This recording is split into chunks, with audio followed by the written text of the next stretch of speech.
Hello everyone, WallaceMan105 here, bringing you a neat redstone tutorial today. Today we're going to be looking at a very nice compact timer clock that I needed for a recent build and was shown to me by Kieran from Hi, I'm CC's Discord. I'm going to link the Discord and CC's channel below. Great community, very rail focused, and very awesome. Before we dive into the tutorial, and feel free to skip to here, just a quick overview of timer circuits. There are two types, ones that count down, and ones that extend the pulse that goes into them. Both function to give you a set amount of time between when your signal goes in and when you get a signal out. You can have a simple extender, like this one here, where the repeaters are set to delay at the same length as the button press, kinda giving you a super long button.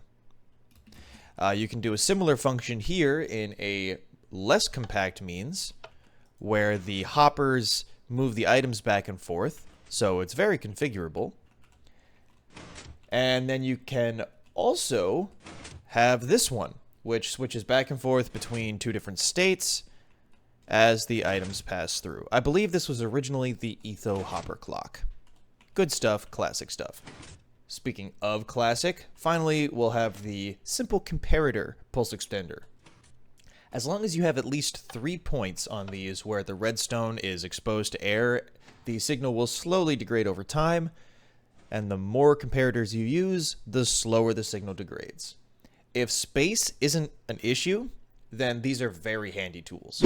Getting back to today's circuit, we're working with a 1-wide tileable countdown clock that fits into a 3x5 footprint, and in fact a 2x5 footprint if you don't count the block underneath this comparator. I've used magenta glazed terracotta here to show you where the signal is moving throughout the clock, so let's run it down. The copper bulb here is your input block, and it can be powered directly, or it can be powered through redstone dust up top. It does require a signal length of at least 2 ticks to work properly, so if you're pulling an output from an observer, make sure to run that into a repeater set to 2 ticks first. Power runs into the bulb and turns it off. That means that this comparator turns off, this block stops being powered, and this torch turns on. That will allow items to flow out of this hopper into this hopper. Once all of the items have left this hopper, this comparator will turn off, this torch will turn on, and that will turn the bulb back on, which will power this, turn off this, and allow the items to flow backwards.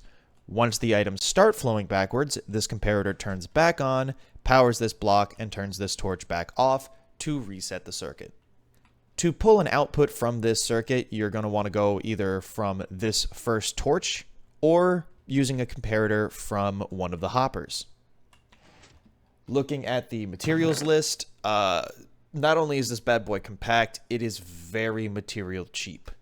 So, I hope this clock helps fill a gap in your build where you need it, and that's going to be about it for today. So until next time guys, I'm Wallace, I hope you learned something, and remember to take it easy.